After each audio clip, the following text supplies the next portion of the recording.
नमस्कार, बात पते की में आपका स्वागत है। मैं हूं अखिलेश शर्मा। तो बात बीजेपी की हो रही है, जिसने कांग्रेस को पिछले 24 घंटों में एक के बाद एक दो बड़े झटके दिए हैं। आंध्र प्रदेश के पूर्व मुख्यमंत्री किरण रेड्डी आज बीजेपी में शामिल हुए। ठीक उसी तरह कल केरल के वरिष्ठ कांग्रेस नेता AK एंटनी के बेटे अनिल एंटनी बीजेपी में शामिल हुए।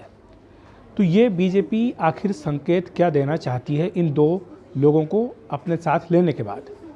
दरअसल आंध्र प्रदेश हो या फिर केरल हो, ये दोनों ही दक्षिण भारतीय राज्य वो राज्य है जहां पर बीजेपी लंबे समय से अपनी पैठ बढ़ाना चाह रही है। लेकिन चुनाव तो कर्नाटक में हो रहे हैं। अभी आंध्र प्रदेश और केरल के नेताओं को लाने का क्या मतलब है?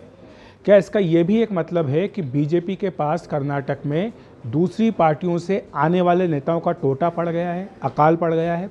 क्योंकि बीजेपी की रणनीति हमेशा ये रही है कि जिन राज्यों में विधानसभा के चुनाव होते हैं वहाँ पर दूसरी पार्टियों से बड़े पैमाने पर लोगों को अपने यहाँ शामिल कराकर एक संदेश देने का प्रयास किया जाता है कि माहौल हमारे पक्ष में बन रहा है। तो क्या बीजेपी को कांग्रेस से, JDS से नेताओं को अपने साथ लाने में मदद नहीं मिल पा रही है? ये एक बड़ा सवाल है, क्योंकि बीजेपी की रणनीति यही थी कि चुनाव के वक्त कांग्रेस से और JDS से नेताओं को अपने साथ शामिल किया जाए। हालांकि अभी हाल ही में एक जो JDS के पूर्व विधायक थे वो बीजेपी में ज़रूर शामिल हुए। दिल्ली में उनको बुलाया गया था, लाया गया था और यहाँ उनकी ज्वाइनिंग कराई गई थी।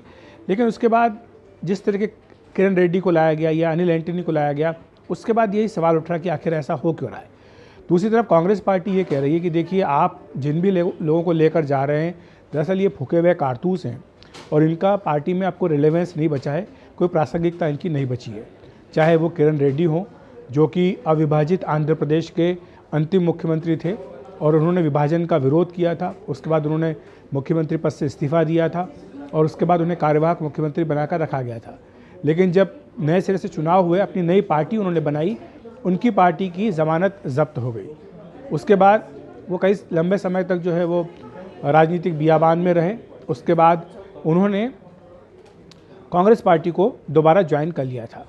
अब वो बीजेपी में शामिल हुए हैं। बीजेपी को उम्मीद है कि जो रायलसीमा एरिया, जो उनका अपना एरिया है, वहाँ पर वो पार्टी की ताकत बढ़ाने में कुछ मदद कर सकते हैं। ठीक इसी तरह से अगर हम अनिल एंटनी की बात करें तो केरल, जहाँ पर कि बीजेपी को कामयाबी नहीं मिल पा रही है लंबे समय से, या अभी तक मिल ही नहीं पाई है, तो वहाँ पर बीजेपी की रणनीति है ईसाई वोटों को अपने साथ लाना। लेकिन क्या अनिल एंटनी इतना बड़ा नाम है जो बीजेपी को ईसाई वोट वहाँ पर दिला सके? ये एक बड़ा प्रश्न चिन्ह है। लेकिन फिर भी जो दो नेताओं को लेकर के आए हैं, कांग्रेस के नेताओं को, बीजेपी की कोशिश शायद कर्नाटक की जनता को संदेश देने की है कि देखिए, वहाँ पर चाहे कांग्रेस पार्टी कड़ी टक्कर बीजेपी को दे रही हो, लेकिन कांग्रेस के अपने ही नेता कांग्रेस पार्टी में नहीं रहना चाहते हैं, चाहे वो दूसरे राज्यों के ही क्यों ना हो। और इसी बीच गुलाम नबी आज़ाद की जो किताब आई है और जिसका प्रचार के लिए उन्होंने जो इंटरव्यूज़ दिए, उस इंटरव्यूज़ में जिस तरह से उन्होंने कांग्रेस पार्टी पर, ख़ासतौर से राहुल गांधी पर, गांधी परिवार पर हमला बोला है, वो भी इस बात को दिखाता है कि किस तरह से एक माहौल बनाने का प्रयास हो रहा है कि कर्नाटक में चाहे कांग्रेस कुछ भी कहे, लेकिन उसकी जड़ें उतनी मजबूत नहीं है जो वो कहने का प्रयास कर रही है। तो इसीलिए ये सारे सवाल उठ रहे हैं। दूसरी तरफ कांग्रेस पार्टी ये कह रही है कि देखिए, माहौल तो हमारे पक्ष में कर्नाटक में है, क्योंकि अगर आप ज्वाइनिंग की बात करें तो पिछले कुछ दिनों में 5 तो MLA जो दूसरी पार्टियों से आए हैं, 2 MLC हैं जो दूसरी पार्टियों से आए हैं, 11 पूर्व विधायक हैं और इसी तरह से कई सारे पूर्व MLC हैं जो दूसरी पार्टियों को छोड़ करके कांग्रेस में आए हैं।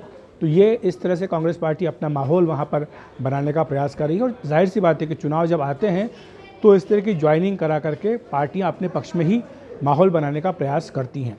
तो ये देखने की बात होगी कि बीजेपी कांग्रेस की इस रणनीति का किस तरह से मुकाबला करती है। क्या इसी तरह से अन्य राज्यों के कांग्रेस नेताओं को शामिल कराकर कर्नाटक की जनता को संदेश दिया जाएगा, या फिर वाकई जो कर्नाटक के अपने कांग्रेस के या फिर JDS के MLAs हैं उन्हें शामिल कराया जाएगा?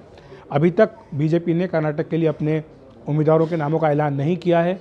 माना जा रहा है कि अगले सप्ताह ये ऐलान हो सकता है और इसके पीछे भी बीजेपी की यह रणनीति बताई गई थी कि पार्टी नहीं चाहती कि जिन लोगों को टिकट ना मिले वो छोड़ करके दूसरी पार्टियों में जाएं, और इसको आखिरी समय तक रोकने के लिए ही शायद ये नाम घोषित करने में देरी हो रही है, जिससे लेकर भी कांग्रेस ने बीजेपी पर निशाना साधा है। तो बात पते की में इतना ही। नमस्कार।